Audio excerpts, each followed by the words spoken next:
এয়া butter chicken বনাইছিলোঁ butter chicken ready হৈ গৈছে তাকে আপোনালোকৰ আগত শ্বেয়াৰ কৰিম বুলি ভাবিলোঁ হেল্ল' এভৰিৱান পুনৰ অন্য এটা ভিডিঅ'লৈ আপোনালোক সকলোকে স্বাগতম জনাইছোঁ আশা কৰিছোঁ আপোনালোক সকলোৱে ভালে আছে আৰু আমিও ভালে আছোঁ আৰু এয়া সানডে বুলি বনাইছিলোঁ বাটাৰ চিকেন আৰু বহুত দিন বনোৱা হোৱা নাছিলে কেতিয়াবা অৰ্ডাৰ কৰি খাওঁ আৰু তাই ভাল পায় আগতে বনাইছিলোঁ যদি তাই তেতিয়া সৰু আছিলে লকডাউনৰ সময়ত বহুত বনাইছিলোঁ মই আৰু আজিকালি বহুত টাইম লাগি যায় বাটাৰ চিকেন বনাওঁতে তাকে ভাবিলোঁ আপোনালোকৰ আগতো শ্বেয়াৰ কৰোঁ এইটো ৰেচিপি মই বনোৱা মানে দেখুওৱা নাই ৰাখি থোৱা নাছিলোঁ আৰু ভিডিঅ'টো আপোনালোকে স্কিপ নকৰাকৈ লাষ্টলৈকে চাই যাব বুলি আশা কৰিলোঁ আৰু যদি ভাল পাইছে তেতিয়াহ'লে লাইক কমেণ্ট শ্বেয়াৰ কৰিব আৰু নতুনকৈ চবৰে প্লিজ মোৰ চেনেলটো ছাবস্ক্ৰাইব কৰিব এতিয়া বলকচোন মই পদ্ধতিত কেনেকৈ বনাওঁ ফাৰ্ষ্ট টাইম মেৰিনেশ্যন কৰি মই ধুনীয়াকৈ মানে অকণমান নিমখ আৰু অকণমান গৰম পানী দি ধুই লৈছোঁ আধা ঘণ্টামান তিয়াই থৈ মাংসখিনি গোটেই মাংস বনোৱা নাই মই অকণমান বনাইছোঁ আমাৰ তিনিটাৰ বাবে প্ৰথম মেৰিনেশ্যন কৰিছোঁ মই অকণমান নেমু দিছোঁ নেমু আৰু আদা নহৰু প্ৰথমবাৰ এনেকৈ অকণমান সময় মই 15 মিনিটমান ধুনীয়াকৈ ৰাখি দিম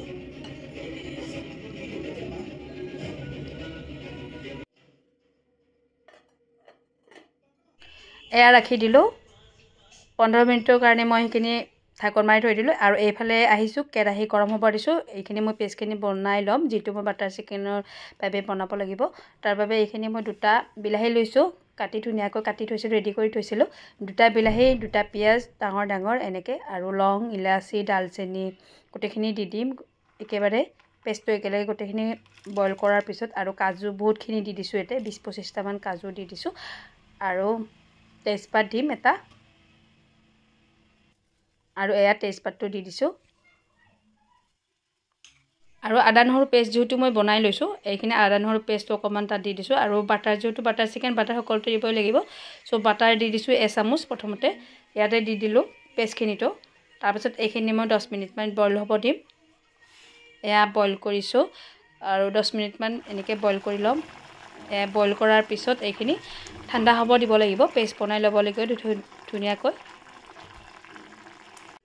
এবাৰ এইফালে আহিছোঁ মানে আকৌ মেৰিনেট কৰিম সেইখিনি উলিয়াই ইয়াতে মই মিঠাতেল লৈছোঁ অকণমান মিঠাতেল সেইখিনি সমানে জুখি আৰু এয়া জলকীয়াৰ গুড়ি দিছোঁ এতিয়া কাশ্মীৰী মিৰ্চো দিব পাৰে মই কাশ্মীৰী মিৰ্চটো দিয়া নাই জলকীয়াৰ গুড়িটো দি দিছোঁ আৰু এয়া আদা নহৰু পেষ্ট ইয়াতো দি দিছোঁ আৰু এইখিনি ধুনীয়াকৈ লৰাই দিম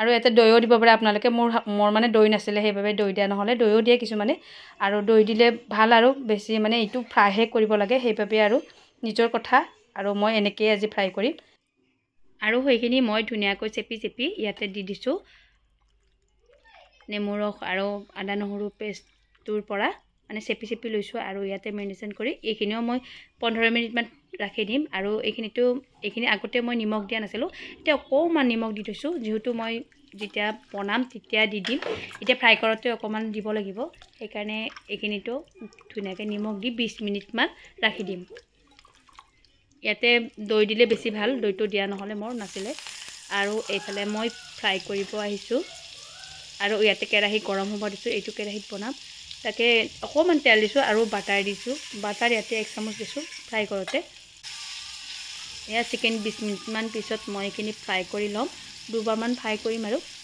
দুবাৰতে হৈ যাব ফ্ৰাই কৰা এইখিনি কম জুইত এনেকৈ ফ্ৰাই কৰি ল'ম গোটেইখিনি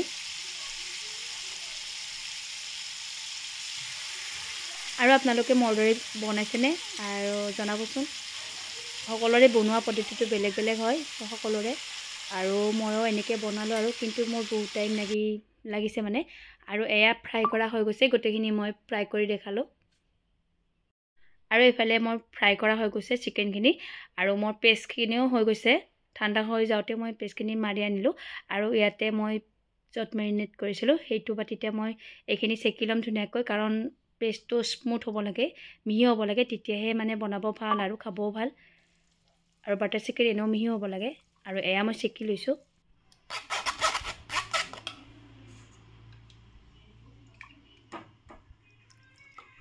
আৰু এয়া লাষ্টত এইখিনি মানে ইয়াতে থাকি গ'লেও আকৌ পেষ্ট কৰিব পাৰি ধুনীয়াকৈ পেষ্ট কৰি স্মুথ কৰি লৈছোঁ মানে বহুত মিহি হ'ব লাগিব তেতিয়া মানে খাবলৈ ভাল বনাবলৈ ভাল তাৰপিছত আহিছোঁ বনাবলৈ এতিয়া আৰু এইখিনি ফ্ৰাই কৰা তেলখিনিতে বনাম চিকেনখিনি যে ফ্ৰাই কৰিছিলোঁ সেইটোতে বনাম। আৰু ইয়াতে দি দিছোঁ মই একেবাৰে বাটাৰ 2 চামুচ দিছোঁ আৰু এইখিনি কলি যাব দিছোঁ। আৰু জুইটো কমাই ৰাখিছোঁ, মিডিয়ামত ৰাখিলোঁ, ল' ফ্লেমত মানে বনাব লাগিব। জুইটো গৰম হৈছে কেৰাহীটো আৰু এইখিনি বাটাৰখিনি গলি গৈছে।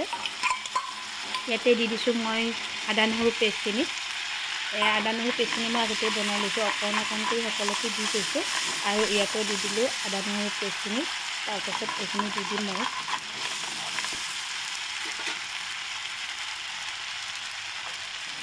আৰু এয়া পেষ্টখিনি দি দিছোঁ। আৰু গেছটো যিহেতু ল' ফ্লেমত আছে, এতিয়া হাই কৰি দিম, কাৰণ এতিয়া জুই মানে অকণমান লাগিব আৰু বেছি নিদিওঁ হাই ফ্লেমত, মানে ল'ৰ পৰা অকণমান হাই দিম আৰু তেতিয়া মানে অকণমান হৈ আহিব। এয়া পেষ্টটো দি দিলোঁ আৰু মই জুইটো অকণমান হাই কৰি দিলোঁ। তাৰপাছত দিছোঁ মই অকণমান মছলা, হৈছে এইটো গৰম মছলা, অকণমান বেলেগ মছলা একো দিয়া নাই। আৰু এয়া গৰম মছলা অকণমান দি দিছোঁ আৰু নিমখটো ইয়াতে দি দিলোঁ জোখমতে। আৰু অকণমান চেনিও দি দিছিলোঁ দেই, চেনিও দিব লাগে ইয়াতে। আৰু জলকীয়া দিলোঁ জ্বালাৰ বাবে, অকণমান জ্বালা হ'ব লাগে, জ্বালা মিঠা গোটেইখিনিয়ে বনাইছোঁ। আৰু এয়া জলকীয়া এতিয়াহে দিছোঁ, আগতে দিয়া নাছিলোঁ জলকীয়া। আৰু কেঁচা জলকীয়া এনেকৈ কাটি দিছোঁ, কাৰণ এইটো মানে ধুনীয়া গোন্ধ এটা আহে, ইমান ধুনীয়া স্মেল আহিছে। আৰু এয়া দিছোঁ কাশ্মীৰী মিৰ্চ, এইটো কালাৰটো খুব ধুনীয়া কৰে আৰু মেৰিনেট কৰোঁতেও দিব পাৰি। মোৰ দিয়া নহ'লে মই পাহৰি গৈছোঁ। আৰু এতিয়া দি দিলোঁ এয়া কাশ্মীৰী মিৰ্চখিনি। এতিয়া কালাৰটো খুব ধুনীয়া হৈছে। আৰু এইখিনি হৈ আহিব এতিয়া মই চিকেনখিনি, ফ্ৰাই কৰা চিকেনখিনি দি দিছোঁ তাত। আৰু ইমান ধুনীয়া হৈ আহিছে পেষ্টটো। আৰু এয়া ফাইনেলি হৈ গৈছে। এতিয়া নমাই থৈ দিম মই। এইখিনি খুব ধুনীয়া হৈছে এইখিনি।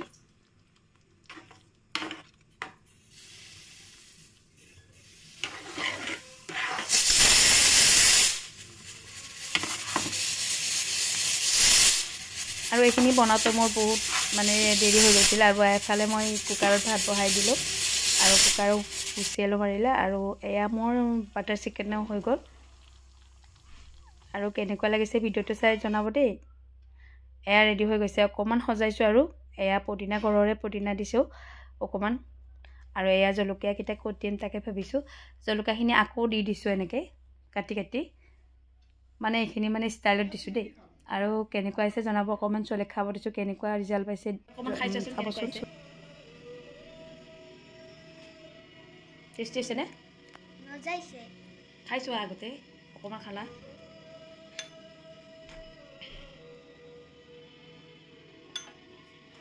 তুমি দেখোন কৈছিলা মই বোলে বনাব নাজানো, ৰেষ্টুৰেণ্টৰ পৰা নাহে খোৱা।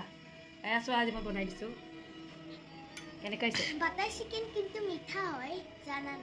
এইটো কি হৈছে? জ্বালা হৈছে? জ্বালাইছে। মিঠা হোৱা নাই?